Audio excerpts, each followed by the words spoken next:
ایک روایت ہے، روایت میں ہے کہ تب تک کوئی عمل قبول نہیں ہوگا جب تک بندہ ولایت کے ساتھ نہ آئے۔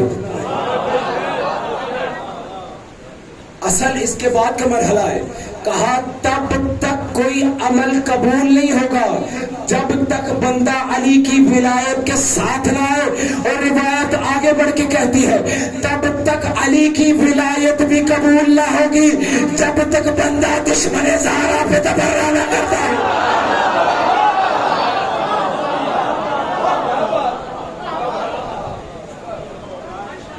اگر کوئی چاہے تو یہ روایت میرے پاس لکھی ہوئی ہے، حوالے ہیں، کوئی مشکل نہیں ہے انشاءاللہ۔ یہ تبرہ اور برات اتنا اہم ہے ہمارے عقیدے کے لحاظ سے۔ عزیزان محترم، میں نے قرآن کی سورہ رحمان کی چند آیتیں آپ کے سامنے تلاوت کی ہیں۔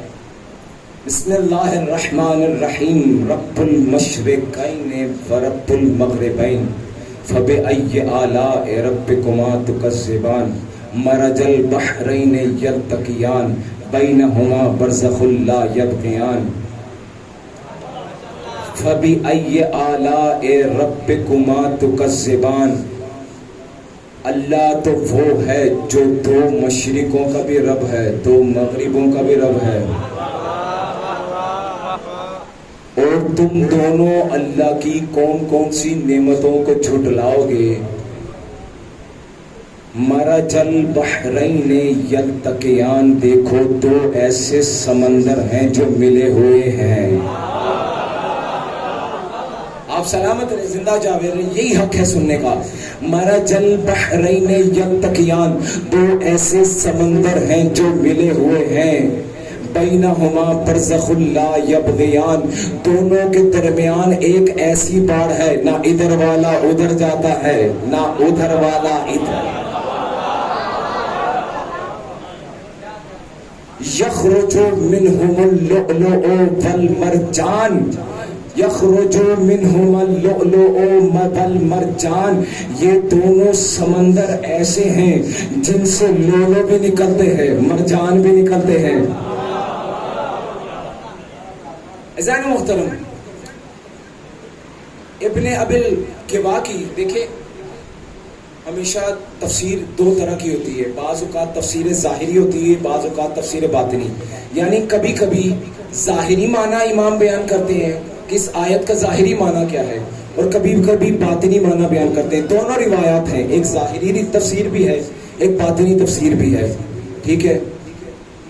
ظاہری تفسیر آپ نے دنیا میں دیکھی ہے، سمندر ہے، دو رنگ کا ہے، نہ ادھر کا پانی اس سے مل رہا ہے نہ ادھر کا پانی اس سے مل رہا ہے، اس سے گنگے موتی بھی نکل رہے ہیں، لیکن عبداللہ ابن عباس کی روایت ہے، فرماتے ہیں جو اللہ نے، معصوم نے فرمایا ہے کہ اللہ نے جو فرمایا ہے مرج البحرین یلتقیان، کہ دو سمندر ہیں جو آپس میں ملتے ہیں، ایک سمندر کو علی کہتے ہیں، ایک سمندر کو فاطمہ کہتے ہیں،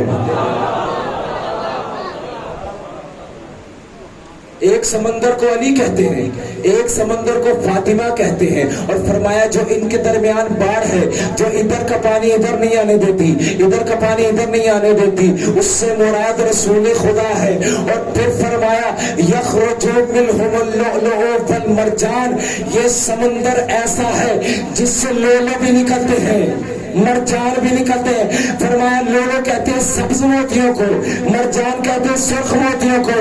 روایت میں ہے لؤلؤ سے مراد حسن مجتبی ہے، مرجان سے مراد حسین ہے، یعنی اللہ کے اس قرآن میں حسین کا قصیدہ پڑھ پڑھ کے بتا رہا ہے حسین ایسی ذات ہے جس کی مادر کو فاطمہ کہتے ہیں اور بابا کو علی مرتضیٰ کہتے ہیں۔ محترم، تیزی کے ساتھ ہر انسان کا تعارف دو طریقے سے ہوتا ہے، یا حسب سے ہوتا ہے یا نسب سے ہوتا ہے۔ حسب کسے کہتے ہیں؟ حسب کہتے ہیں یعنی جو نسل چلی آ رہی ہے، ایک ہوتا ہے نسب، ایک ہوتا ہے حسب۔ نسب کیا؟ یعنی جو نسل چلی آ رہی ہے، نسل در نسل، یعنی باپ اجداد کون سی ذات سے ہے، یہ تعارف ہوتا ہے انسان کا۔ اور حسب یعنی اس کا خود کا ذاتی مقام اور مرتبہ، یعنی خود اس میں کیا کیپیسٹی ہے، کیا ابلٹی ہے، یعنی خود اس کا ذاتی طور پر اگر اس کے خاندان کو نہ دیکھیں، خود اس میں کیا ایسی خاصیت ہے کہ لوگ اسے علیحدہ طور پر جانتے ہوں۔ اب اجازت ہے حسین کا تعارف پیش کروں۔ میں نے کہا تعارف دو طریقے سے ہوتا ہے، یا حسب سے ہوتا ہے یا نسب سے ہوتا ہے۔ جب نسب کی بات کریں تو حسین کا نسب ایسا ہے کہ نانا ملا جسے سید المرسلین کہتے ہیں، مادر وہ ملی جسے سیدۃ النساء العالمین کہتے ہیں، ارے بابا وہ ملے جسے سید الاوصیاء کہتے ہیں۔ اور میرے حسین کا اگر حسب جاننا چاہتے ہیں فقط ایک جملہ کافی ہے، میرے حسین کے حسب کے لیے یہی بات کافی ہے کہ میرا حسین سید الشہداء ہے۔ عزیزان محترم، یہی آیت رب المشرقین و رب المغربین، انشاءاللہ اس کی باقی گفتگو جسے ابھی ہم نے آغاز ہی کیا ہے، انشاءاللہ اس پہ بقیہ گفتگو انشاءاللہ کل کی جائے گی۔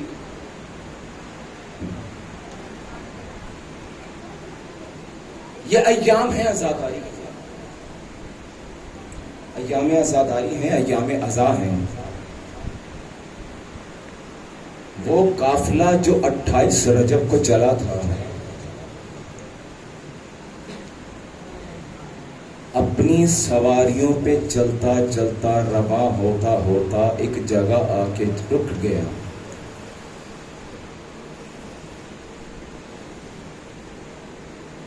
میرے مظلوم امام نے سواری کو بڑی چلانے کی کوشش کی مگر سواری نہیں چل رہی۔ مولا نے سواری بدلی اور سواریاں بدل کے دیکھا کہ شاید کوئی سواری یہاں سے بڑھ جائے، مگر کوئی جب سواری نہ بڑھی، مولا نے کہا اہل علاقہ کو بلاؤ، اور بلا کے پوچھا کہ بتاؤ اس سرزمین کا نام کیا ہے؟ رکمر اللہ آپ کی ہائے بلند ہو گئی، بتاؤ اس سرزمین کا نام کیا ہے؟ مولا اسے شط الفرات کہتے ہیں۔ کہا اس کا کوئی اور نام؟ کہا مولا اسے غازریہ کہتے ہیں۔ پوچھا کوئی اور نام؟ مولا اسے نینوا کہتے ہیں۔ نہ معلوم زہرا کا غریب لال کیا نام سننا چاہتا تھا۔ پھر سوال کیا اس کا کوئی اور نام بھی ہے؟ کہا مولا اسے کرب و بلا کہتے ہیں۔ بس کرب و بلا کا نام سنا آپ کی آنکھوں میں آنسو آ گئے نا؟ حسین کے زبان سے جاری ہوا انا للہ و انا الیہ راجعون۔ اب یہاں ہی ہمارے خیمے لگیں گے، کیونکہ یہی وہ سرزمین ہے جہاں ہمارے جوانوں کو قتل کیا جائے گا، ہمارے بچوں کو ذبح کیا جائے گا، ہماری ماں بہنوں کے ہاتھوں میں رسیاں ڈالی جائیں گی۔ عزاداروں بس زہرا کے غریب لال نے ایک مرتبہ بنو اسد کو بلایا اور پوچھا بتا اس زمین کی قیمت کیا ہے؟ کہا 20,000 دینار ہے بھی درہم ہے۔ کہا میں تمہیں 40,000 درہم دوں گا۔ اچھا آقا 40,000 درہم دیے اور پھر بنو اس اسد کو وہ زمین بھی ہبا کر دی۔ آقا پہلے ہی زمین کی دگنی قیمت دے دی، آقا اب زمین بھی ہمارے نام کر دی۔ کہا میں 3 شرطوں پہ تمہیں یہ زمین دیتا ہوں، بس تم نے ان 3 شرطوں پہ عمل کرنا، یہ رقم بھی تمہاری ہے، یہ زمین بھی تمہاری ہے۔ آقا وہ 3 شرطیں کیا ہیں؟ پہلی شرط میرے آقا نے بیان کی، کہا دیکھو کچھ دنوں کے بعد میرا کنبہ ذبح کیا جائے گا، سب سے پہلا تمہارا فریضہ یہ ہے کہ اپنے اہل و عیال کو لا کے ہماری لاشوں پہ مٹھیاں بھر بھر کے مٹی ڈالو۔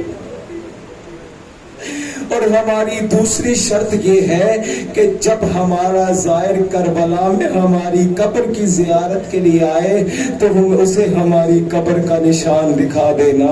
اور تیسری شرط عزادارو نہ مولا نے اپنے لیے بیان کی نہ اپنے اہل بیت کے لیے بیان کی. عزادارو تیسری شرط میں مولا نے اپنے چاہنے والوں کو یاد رکھا.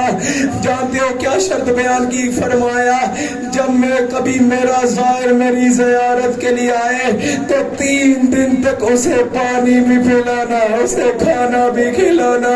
مولا کیا بات ہے آخر 3 دن ہی کیوں کہا؟ عجب نہیں مولا کی نگاہوں میں وہ منظر ہو کہ میرے لال میرا 3 دن کا اصغر پیاسا تھا میرا اکبر 3 دن تک بھوکا رہا. آئے جب میرا زائر آئے نہ میرا زائر پیاسا رہے گا نہ میرا زائر اجرکم اللہ. عزادارو ایک مرتبہ مولا نے جب وعدے لے لیے عزادارو ایک مرتبہ جوانوں کو بھیجا کہا تم ہمیں اپنی عورتوں کو بھیجو کہو آقا ابا عبداللہ کو تم سے کام ہے. عزادارو بنی اسد کی عورتیں آئیں. مولا نے کہا کہ دیکھو شاید تمہارے مرد ابن سعد کے خوف سے ڈر جائیں. تم ایک کام کرنا تم مستورات ہو جب ہمارے لاشیں بے گور و کفن پڑے ہونا تو ہماری لاشوں پہ چلے آنا مٹھیاں بھر بھر کے خاک کی ڈال دینا. عزادارو بس عورتوں کو کہا اور انہیں کہا کہ اب اپنے چھوٹے بچوں کو بھیجو. عزادارو جب بچے آئے نا زہرا کے لال نے طرز کلام بدل لیا.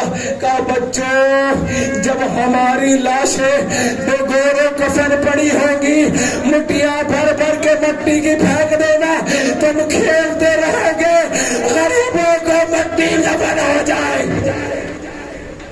اجرکم اللہ.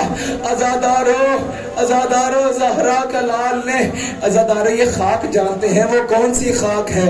عزادارو اب بھی جب مولا کا زائر جب بھی اصل خاک شفا لاتا ہے نا عزادارو اس خاک دیتے وقت کچھ دعا پڑی جاتی ہے. عزادارو ایک جملہ بس بیان کروں گا اس خاک کو ہاتھ میں لے کر ترجمہ صرف بیان کروں گا. دعا پڑی جاتی ہے عزادارو. اس دعا کا ترجمہ یہ ہے اے پروردگارہ تجھے اس خاک کا واسطہ اور اس کا واسطہ جو اس خاک میں حل ہو گیا تھا. اجرکم اللہ. اجرکم اللہ. عزادارو اجرکم اللہ. عزادارو بس یہ 2 محرم کو ایک مرتبہ خیمے لگ گئے. عزادارو اب انتظار ہونے لگا کسی لشکر کا. ادھر سے ہر کا لشکر آیا. آقا نے حکم دیا عباس پورے لشکر کو سیراب کرو. مجھے نہیں معلوم عباس نے وہ منظر اپنی نگاہوں میں رکھتے ہوئے کہ یہ وہی لشکر ہے جس کی وجہ سے شام غریبوں میں میری سکینہ کو شمر سے پانی مانگنا پڑے گا. ہائے عباس نے کس طرح اس لشکر کو سیراب کیا. عزادارو ایک مرتبہ ایک لائن کہتا ہے میں اس قدر پیاسا تھا میرے ہاتھ کہاں پر رہے تھے مجھ سے پانی نہیں پیا جا رہا تھا. اب جو ایک مرتبہ میرے ہاتھوں میں پانی ڈالا گیا پانی میرے ہاتھوں سے گر گیا. اب جو دوسری مرتبہ پانی گرا تیسری مرتبہ پانی گرا میں نے دیکھا زہرا کا غریب لال خود آ گیا اپنے چلے پر آئے اپنے چلے میں مجھے پانی پلایا.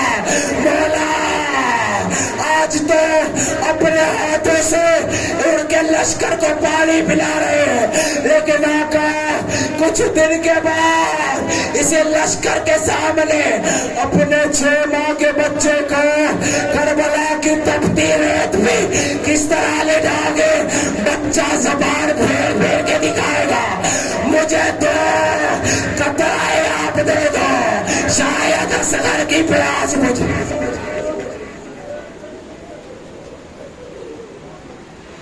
انا للہ